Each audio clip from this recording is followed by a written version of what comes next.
Friends, let's begin our practice. For the month of April, we are exploring the 4 noble reminders. And for anyone who is new to Buddhism or new to some of these concepts, the 4 noble reminders are very simple. The first noble reminder is you have a precious human life. Your life is precious. And while we don't always remember this, while we don't always feel this way about our life or life in general, the Buddhist practice is always an invitation to examine that. Our feelings and our thoughts are actually foundations of mindfulness. When we explore them with curiosity and inquiry, we begin to open up. We begin to wake up to the broader view.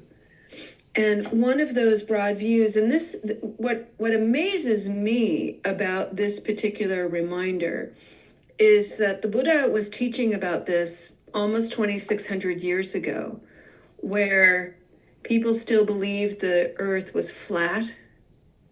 People didn't understand the reality of the universe. People didn't understand multiple galaxies. And yet he understood how rare it is to be here. So rare, so precious. So if we can at least put that out there in a broad, general way, the automatic sense is humility and reverence. And as strange as this may sound, even paradoxical, it gives us strength and confidence to then step into the second noble reminder, which is the nature of reality is impermanent, which sucks because we just want things to stay the same, especially when they're good. Right? We cling on to those good things. Please don't change. This is all so good. I just want it to last forever. And we just want to shoo away and get rid of anything that's negative. And the nature of reality is like a wind. It comes in, it comes out. It's like a wave. It goes up, it goes down. The nature of reality is constantly changing. Nothing is fixed except for our minds. And we suffer for having a fixed mind. And in that suffering and in that fixed, narrowing, limited mind space, we are invited to step into the third noble reminder, which is karma. Because of our suffering, because of that fixed mind, we act and react based on that, and there are consequences to that. And the consequences can be both good and bad. But the third noble reminder is the reality of karma. Our actions are our one belonging, our true belonging. And the sooner we can take full responsibility for our actions, the positive and the negative, the happier we become.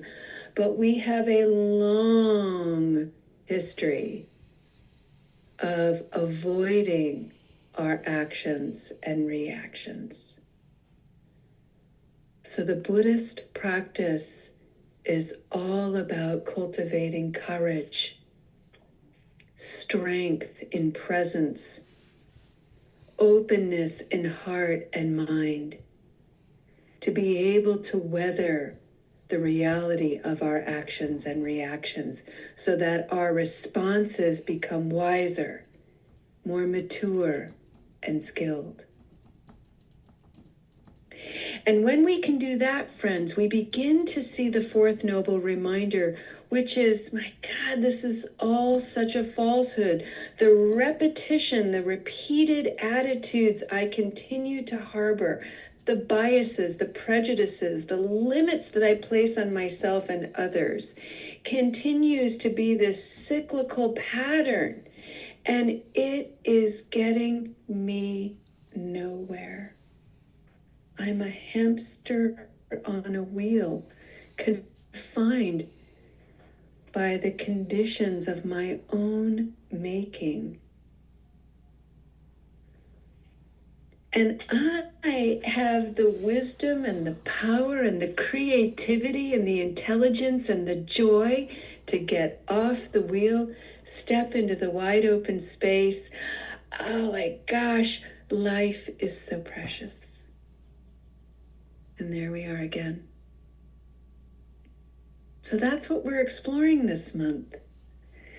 And yesterday I brought forward this beautiful practice, often engaged in monastic communities around the new moon, the energetic universal time of rebirth and newness.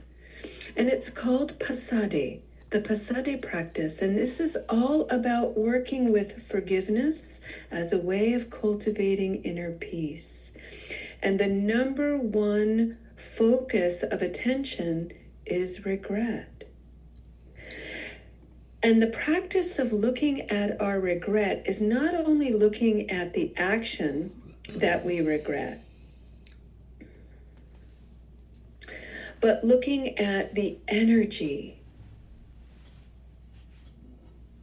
looking at the feeling tone, the resonance that arises within the mind and the body that feels so bad. And using that feeling as motivation to understand ourselves, understand the conditions of why we acted in the way we did, and understand the conditions that we could do differently. And so there are 5 elements to the Pasade practice. The first is to identify the action, to identify the regret. The second is to refrain, but we can only refrain if we understand the conditions, the feeling, the essence. Why did I do this? And how can I use this feeling? I feel so bad. Not to limit myself, not to beat myself up, but to do differently. To treat this life for what it is, which is precious and fragile and short. The third aspect to the Pasade practice is to remediate, to do something, to put that energy into an action. And you may be called to take that literally and go out and provide community service, to make soup. We had a Sangha member, 2 Sangha members deliver soup to Soul Center yesterday. It was a Louisiana style gumbo. Oh my gosh, it was so good. You might want to remediate with acts of service that express your generosity and your amends. But there's also a more private way to remediate, and that is to take refuge. That is to come back to this practice and look at the 3 jewels and to remember, the Buddha, the person who was able to awaken from these conditions. He visited hell realms, he visited heavenly realms. What's that all about? And he was a human being just like me. So if he could do it, maybe I can too. And indeed, I can. But I can't do it without the teachings, the Dharma. These are the signposts. These are the little breadcrumbs that keep me nourished and encouraged to keep going. And then, of course, the Sangha. The Sangha also keeps me going. Cheerleaders, even challengers, people that get in my way, that upend my point of view, that point out when I'm engaging in my own confirmation bias and privilege. I need the Sangha.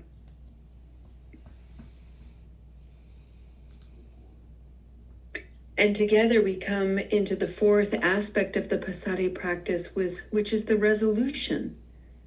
I keep going. I'm determined to use my regret, to use my knowledge of the Four Noble Truths to stop repeating myself. And what's interesting about this, friends, is if you want to put it into an image form, it's the difference between being on a circle, literally going round and round and round and round and round, versus a spiral, where a spiral has a circular motion, but we're not repeating, we're not in the same place on a spiral. We may be experiencing something similar, but we're looking at it from a different perspective. And we're using that slightly different perspective as a way to motivate us to keep going, to keep growing, so that we're not fixed going round and round, same old, same old, same old.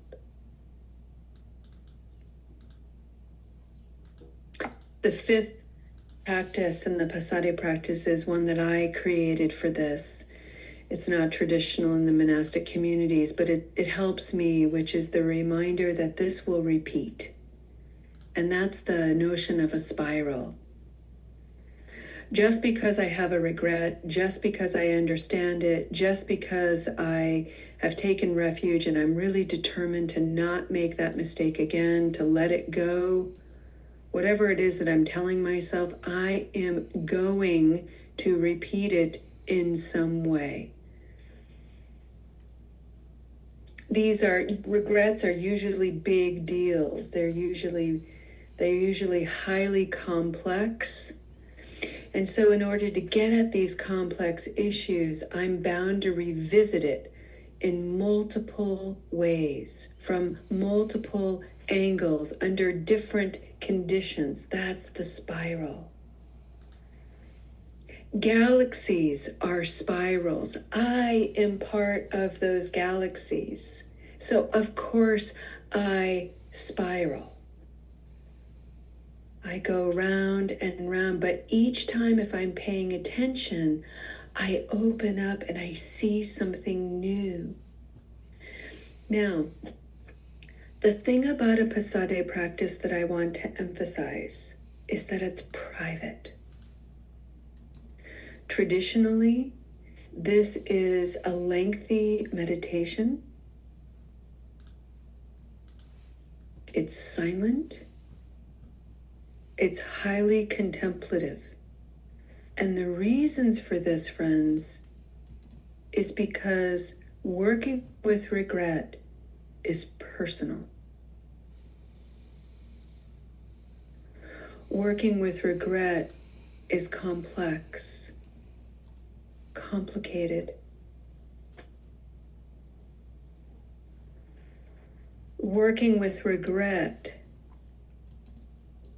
requires that we befriend time.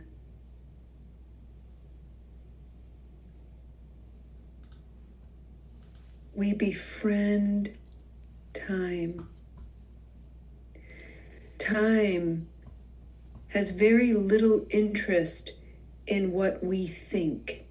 Well, it should work this way. It should work on this timeline. I should be over this. Time's like, oh yeah?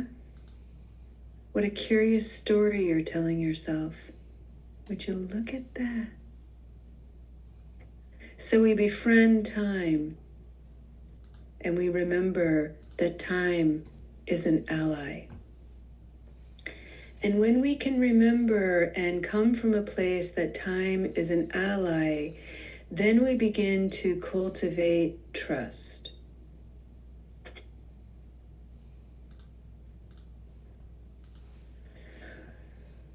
Trust in ourselves to figure it out. Trust in others to support us and love us and encourage us. Trust in life that its unfolding is precise.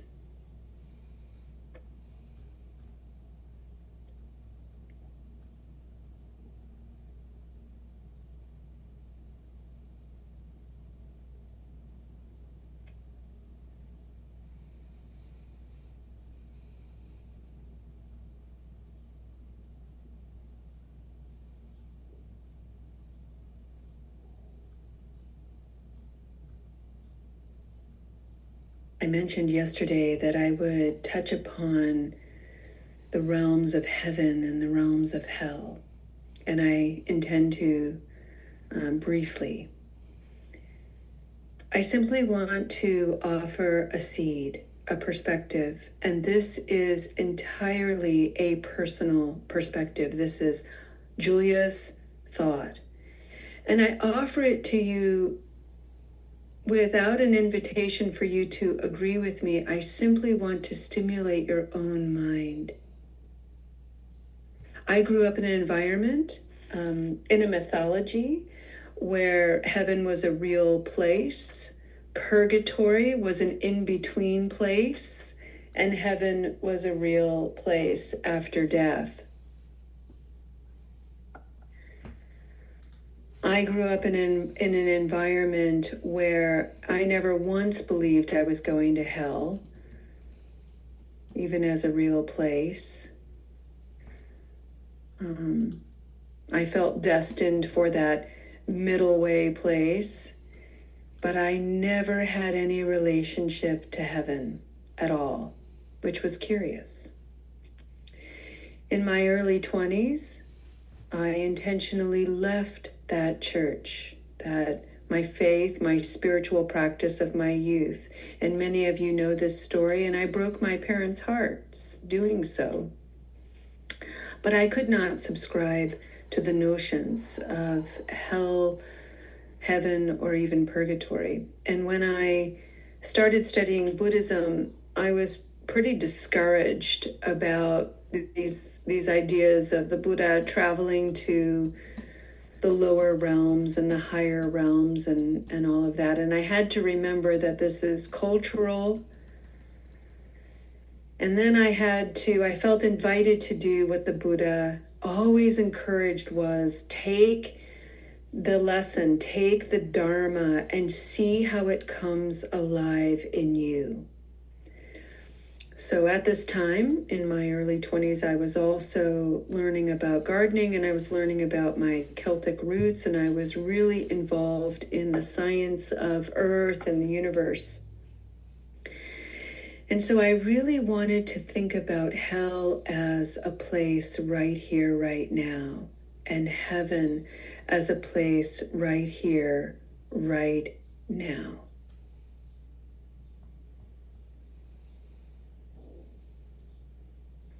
And it seems to me that cyclical thinking, the folly of samsara, going round and round, the way my mind has limited my perspective, the way my mind and the way my stories and the feelings of insecurity and doubt has limited my own magnificence, has dipped me into painful, hellish experiences. And my actions have been aligned with hell realms. And when I open up and I soften those perspectives and I allow the mystery of the divine imagination to be present in my life, life becomes a friendlier place, a more curious place, a more fragile place, to be sure, but nevertheless a more awesome place, a more heavenly place. And so the question is not so much to behave to avoid hell when you die so that you can ascend to heaven after this life, but to allow your actions to determine your hellish experience in the moment or your heavenly moment, it seems to me. You have a precious human life, and you have the capacity to bring hell into it or to open it to the mystery of heaven. And the nature of reality being impermanent is such that we will experience both all the time. And so the question is, who do you want to be in the time where you have to spend time in hell? Do you want to be a hellish being? Or do you want to be a heavenly being, even while in hell? And when you have those moments, those heavenly moments, who do you want to be when you are in that realm? Do you want to be hoarding the heavenly moment? Do you want to be self-cherishing? Or do you want to use that moment to keep expanding, to wrap your mind, your arms, your heart around those who are suffering?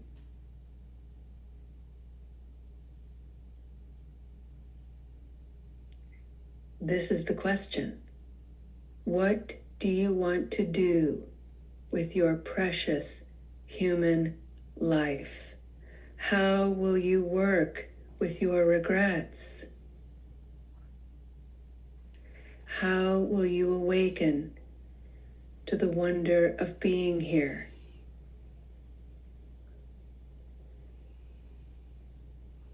And finally, I'll share with you my mantra.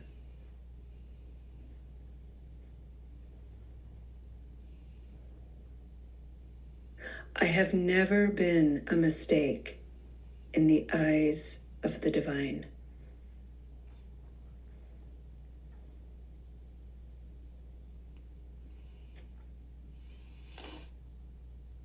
I have never been a mistake in the eyes of the divine.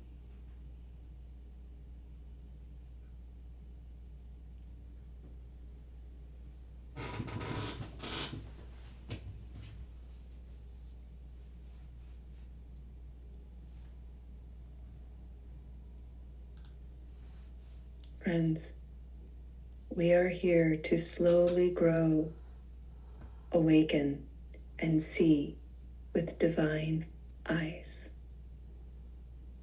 Thank you, friends.